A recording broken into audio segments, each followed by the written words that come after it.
In Britain, Andy Burnham has become the country's seventh Prime Minister in a decade. In his first speech, he vowed to break with the politics of the past, which he said had failed to bring the stability needed to raise living standards. He described his appointment as a circuit breaker moment. Well, let's go to London now, where our correspondent Fiona Mitchell is standing by. Fiona, another new occupant at number 10 Downing Street, but he has acknowledged that some people are fed up with the revolving door of new leaders. So what's his plan? Yes, well, it would have been hard for Andy Burnham not to mention that when he spoke outside Downing Street earlier, Sharon. As you said, this is the seventh Prime Minister in just over 10 years, but the fifth in 4 years. So it was inevitable that that would be raised. But he started by talking about setting out the plan that he now intends to follow, and we can have a look at how the day unfolded. It was a case of here we go again in Westminster today. The man who laid out a 10-year plan just 2 years ago, the latest casualty of a decade of chaotic politics.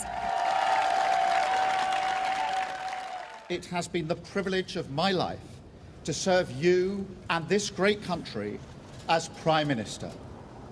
And I am confident that Britain is now stronger and fairer than it was 2 years ago. Not long after Mr. Starmer left, Prime Minister Burnham arrived, pledging to bring a new order to the chaos. We will make this moment a circuit breaker for Britain, bringing forward the biggest changes in the last 40 years. A new political model and a new economic model.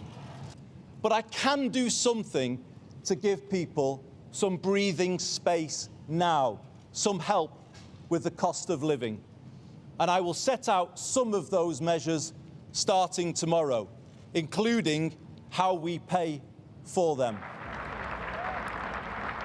Then it was down to business, naming his new cabinet,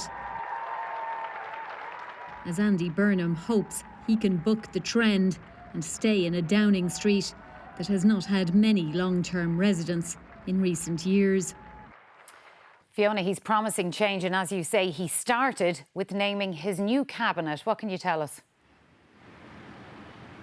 Well, we're still waiting to hear who exactly will be in what position. What we know at the moment, we may not know who's in, but we do know who's out. Among them, Hilary Benn, Northern Ireland Secretary, saying he will no longer be serving in that post. Foreign Secretary David Lammy gone as well. Rachel Reeves, the former Chancellor of the Exchequer, also gone. So it would certainly seem that the Starmer loyalists amongst the cabinet are not being kept on in any capacity.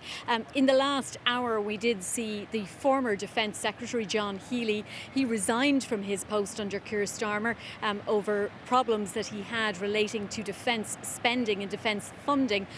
He was seen walking up Downing Street, leading to a lot of speculation that he might very well be named as a surprise Chancellor of the Exchequer. Short time later, we also saw two of the favourites for that post, Ed Miliband and Shabana Mahmood, also going up Downing Street and in to meet the new Prime Minister. So really, at the moment, it is just speculation, but we do expect those names to start coming out in the next hour, Sharon. Fiona Mitchell in London, thank you for that.